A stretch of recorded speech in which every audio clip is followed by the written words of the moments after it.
Good morning, everyone, and welcome to Freedom Harvest Farms. My name, of course, is Aislinn Campbell, and back there behind the camera is my mom, Vicki.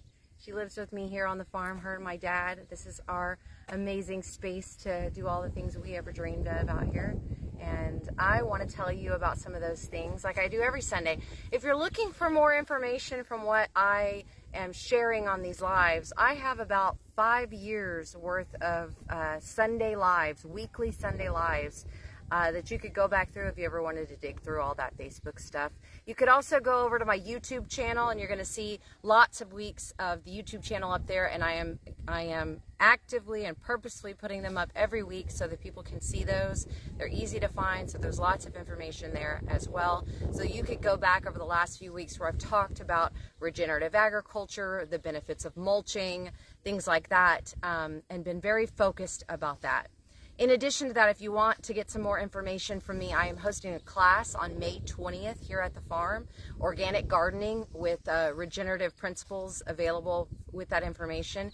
We're going to do an Ask Me Anything educational tour, and then that'll take up a good amount of time, and I'll be able to also show you a little bit around as we integrate the livestock into our productions out here, which is a part of the regenerative methods as well.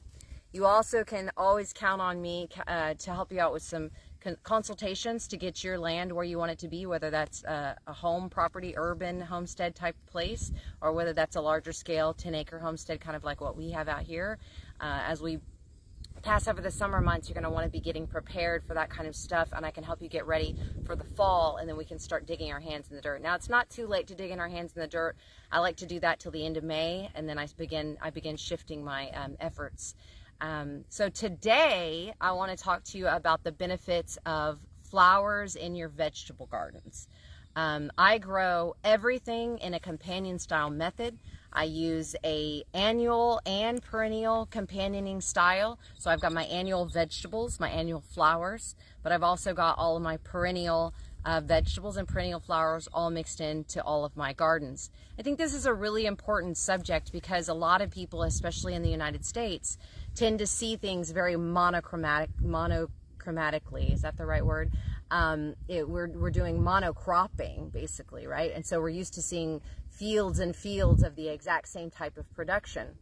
However, when we're talking about actually gardening, homestead gardening, and having a really regenerative efforts that are healthy and biodiverse, we're looking at shifting our way more into the way that Mother Nature works with gardens. And so in the way that Mother Nature grows things. And Mother Nature has different stages of all different plants. All plants have flowers. All plants have roots. All plants have stalks. All plants have leaves. So basically what you're allowing is the plant to have its full production purpose rather than just simply cutting it out. But some plants we use for different parts of them. So if you think about the beet, we're using it for the root. If you think about the celery, we're using it for the stalk. If you think about spinach, we're using it for the leaf. If you think about flowers, we're using different types of flowers and edible flowers, and I'll talk to you a little bit more about that. And then of course broccoli and cauliflower are also the flowers that we're using. We just don't want them to go into the bolting part of what they're there for. And then we transition over into the seeds and the fruits, which is our summer stuff that we're liking to eat right now. Flowers are an extremely important part as we make our way around the garden today. You'll be able to see that I have flowers in all my garden. Now this is my youngest garden. It's the one I planted in developed in January and then planted at the 1st of March. And it doesn't have a lot of flowers in it, although I did put some marigolds and a few celosias. Sorry, that word wouldn't come to me.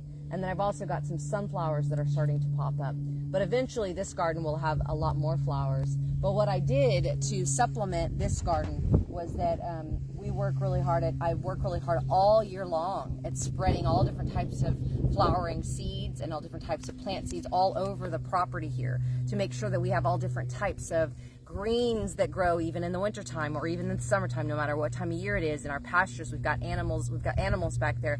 We need food for that. Up in the front, we're keeping things healthy and beautiful by always having some green stuff growing, but always having flowers as well. So you start to maintain little areas that you just don't mow. And here's a good example. Now, this is just a little simple wildflower patch. I've got some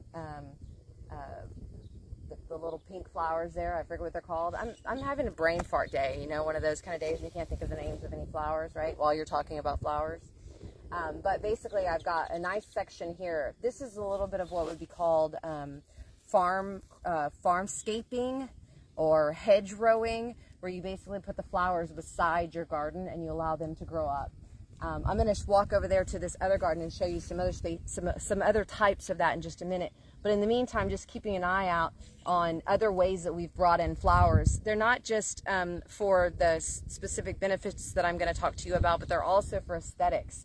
You drive up on a farm, it looks beautiful, everything is maintained, you've got nice flower, roses, things like that. It's all of that is going to be a benefit because it's also going to help out with bringing in the pollinators, right? That's one thing that everyone can think of immediately is that if we bring in the pollinators, the bees, the butterflies, even the dragonflies. I was mentioning the dragonflies earlier today because we've got a lot of mosquitoes now. We don't have any dragonflies. I'm like, where's my dragonflies? Well, this is one of the things I'm not going to talk deeply about today, but I'll talk about on another video, and that is how do you manage your insects? Well, one of the things I encourage people not to do is to spray any kind of pesticides because even organic pesticides kill everything. Just like a freeze, which we had this year, a hard and ice freeze, kills everything. But the first thing to rise is going to be the pest rather than the predator. Why? Because the pest is the food for the predator, right? So which one's going to be able to survive first? The pest is going to survive first, then we're going to multiply the number of predators, and then before long we'll have enough predators because there's enough food for the predators to eat. And so you want to maintain an understanding of what those pollinators' purpose is. Even the pest problems, what are they there for? But this is an important part of having pollinators and all these different flowers around because we have our nice vineyard here. And look at all these beautiful grapes. A really nice hard freeze this winter with good gardens growing around, plenty of moisture, and then getting some rain at the perfect time this year. We're going to have a really nice grape wine harvest. These are the Spanish Lenoir grapes, and we do make a red blend wine here at the farm. So you can see the beautiful roses that can be used, even as their roses are being used for their for their pollinator purposes. They're also used for their edible purposes too. They can be used for medicinal purposes. They can be used for floral purposes. The rose hips that you find, the base of the rose is something that's used in a lot of teas and things like that. I often use roses for edible. When chefs ask me for edible flowers, that's one of the things that I can use. I also have bachelor buttons that are an edible flower, and some nasturtiums. Sunflowers are edible, so I go after kind of the smaller ones that are a really nice little pop for things. So if you think about a couple of things we've already mentioned as benefits. One is aesthetics, right? It's going to be pretty. The people that are driving by the farm are seeing this nice hedgerow or farmscaping row of flowers out here. Second to that, you're seeing your pollinators be happier. More pollinators that are coming in are pollinating our grapes and getting that better. And then of course pollinating our squash. They're pollinating all the things that we need their help with. And then the third thing is that they create another production benefit for you. Now for me as a farmer who actually makes my money off of the production that I make here on the farm, you that might be just doing some things in your backyard, you've got the aesthetics, right? That's good. That makes sense. You know you want plenty of pollinators to make sure you can get your squash and cucumbers well pollinated. But do you need the benefit of production flowers? Well, it's Mother's Day is coming up, and so you might want to have some pretty pops of flowers in your salads that you're making. It's also generally a good way to harvest all different types of beautiful flowers that you can use in cut arrangements, right? So bringing flowers inside your home. And the best way to keep flowers really well in production is to harvest from them. So you're taking the tops of the flowers for edible purposes, and then you're taking the flowers, the taller flowers, for different types of cut arrangements. So this is a really nice way. I, of course, like I said, do edible flowers for my chef friends or anyone that is interested in purchasing edible flowers for things. But then, of course, I also do cut flower arrangements and deliver cut flower arrangements. If you're interested in any of that, just reach out to me. That's really easy. And I'm using all different types of flowers. I'm using these pretty little vervain, which make a nice little bunching flower. So you've got you've got a wispiness, tiny little flowers. But then I can use these taller cut flower version of Cosmo. This is and I buy my seeds from Johnny's and also from Baker Creek Heirloom. So that's where most of the seeds have come from. Can I just say, it smells so good right here. That's such an important part of this. Oftentimes I get people that have mentioned that to me as I bring them these little floral arrangements, right? And you think about, okay, you're buying floral arrangements from the flower shop, and they're oftentimes produced in a different manner than what I'm doing here, right? And so they have to be sprayed with a fragrance in order for you to actually get any smell from them. And so we're not really used to what flowers smell like. And then you walk into an area that has a lot of flowers, or someone walks in with a bouquet of flowers that are cut off of a farm, and you get that whiff. And I always think of it as childhood. Like, it reminds me of picking flowers out of the yard when you were a kid, and you're carrying those flowers around in your hand. That's what always makes me think of it. That also makes me think of another benefit, and that is that flowers are sweet. So they have a sweet smell. The floral nectar is what the pollinators are looking for. Their stems and leaves are full of sugar. Guess who wants that? All the insects, right? So if I put a giant hedgerow, farmscaping row like this, right along my vegetable gardens, and even put in some in my vegetable gardens, then what's going to happen is that the pests, the insects, are going to go to that. So the beetles, the caterpillars, the aphids, all of those things are actually going to attach to these things rather than attaching only to my vegetables. In addition to that, they draw in all different types of birds. The birds come in, they pick around and eat at the birds that eat insects, they pick around and eat at the insects, and then the birds that eat seeds will eat the seeds out of it. And if they're eating the seeds out of those flowers, then they're not eating the seeds out of your tomatoes or out of your eggplants or out of your peppers, because that's when they go in and peck a little hole inside of it, and you think, why did they go along and just ruin every tomato or every cantaloupe with one peck, peck, peck? Well, the thing is because they're actually not looking for the fruit. They're actually looking for the seeds that are inside the fruit. And so if you leave them plenty of seeds to eat, then there's plenty of things. Now, people talk to me about pests all the time. And what I tell people is everything is hungry. All the life around you is hungry. If everyone gets fed and everyone has water, then there won't be any fighting over food and water. So that's what I do, is help to make sure there's plenty of food for everyone. Sometimes they take something I don't want them to take. I gauge that on how I deal with them, right? If it gets to be an increase where they're taking more than their fair share, then I figure out how to solve that problem. But I make every bit of my garden wildlife friendly, and that's a part of what the flowers and things are for. In addition to that, a lot of the tall flowers are going to be really helpful for shade as the summer starts to come. This is the west of my garden, which means this grows up tall and it'll start to shade this direction in the afternoon. That's extremely important in South Texas, because it means that my gardens are going to maintain fruit longer because I've got some wind protection. Because I've got some sun protection. I also have some wind protection, because the more plants I have growing up in here, the more protected is my little pepper plant down here that's growing a shishito on it right there. Or this little pepper plant that's got some shishitos growing on them. Eggplants, all protected in there. These little flowers that I want to keep safe, the little bachelor buttons, my green beans and things like that I want to kind of keep protected from some of that south wind. They've got all this extra floral stuff going on around them. This direction with these flowers and this hedgerow type of thing, what I've created is also a block from the highway. So if you're in places in your garden, whether it's at your home, wherever, where you want to block something, you don't want to look at your neighbor's yard, you don't want the road noise to come in. This is a good way to help out with some of that and to block some of that back and to keep everything, the wildlife and your vegetables, all happily in those spaces. This is Gaillardia. It's also an edible flower. The traditional one that you just see growing out on the roadside is your Indian blanket, right?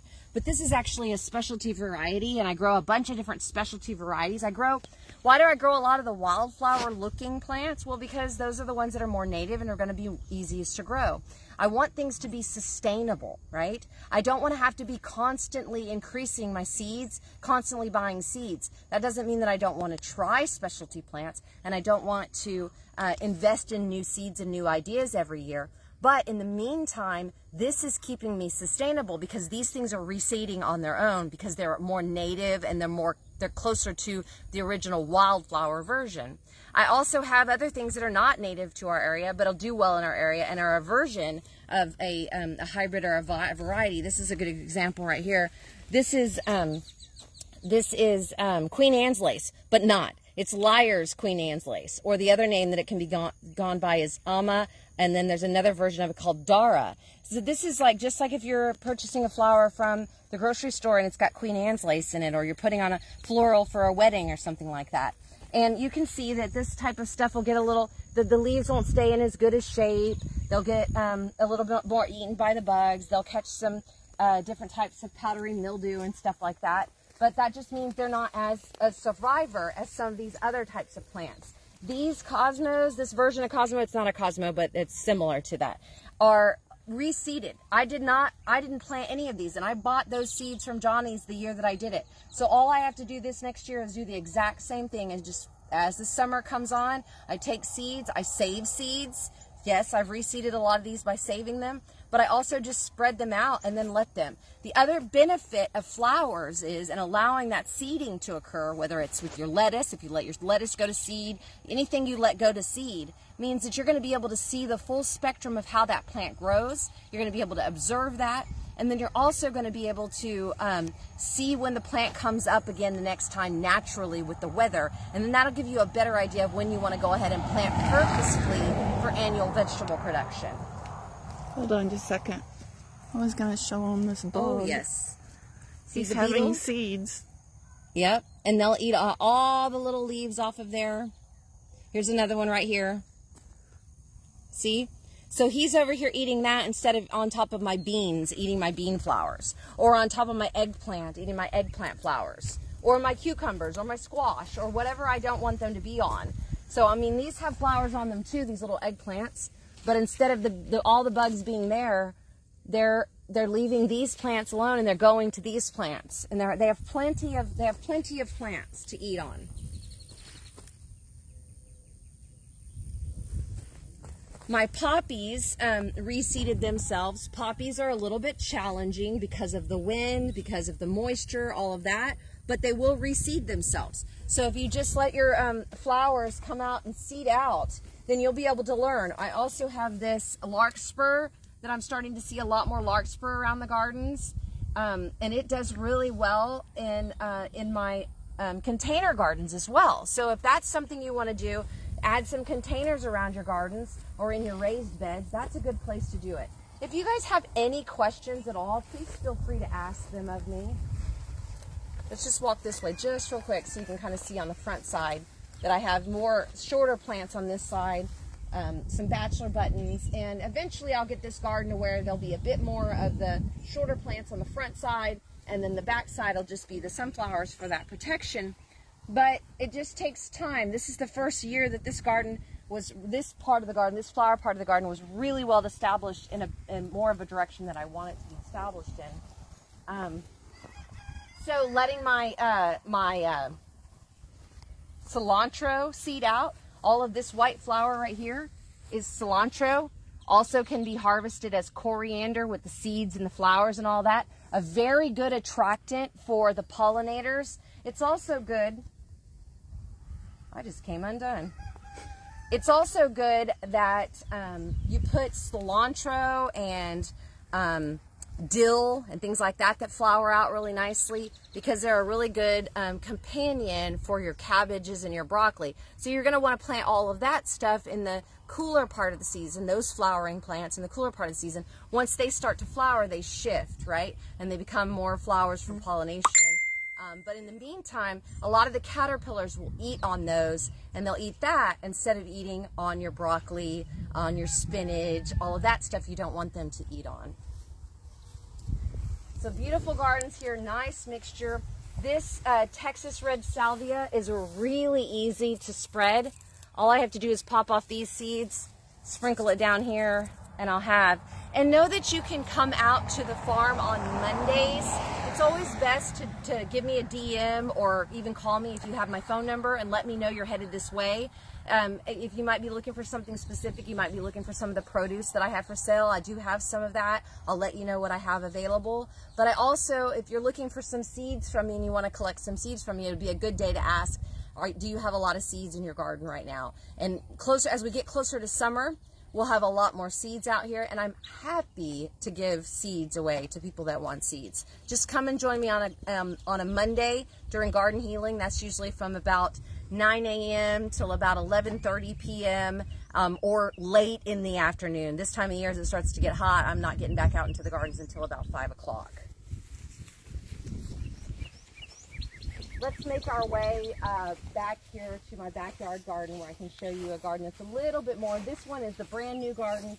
That one is a year old and it's coming into its second spring. But as we pass by, you'll notice that I put all the mulch. Last week, we talked about mulch and the benefits of mulch. If you want to go back to the YouTube channel, you can watch that. But I moved the mulch in, and now I'm going to get in and do a little bit of weed eating around the trees and then pull that mulch around all of my trees. That'll help maintain the good moisture and the cool temperatures, just like we talked about all the benefits of mulch last week.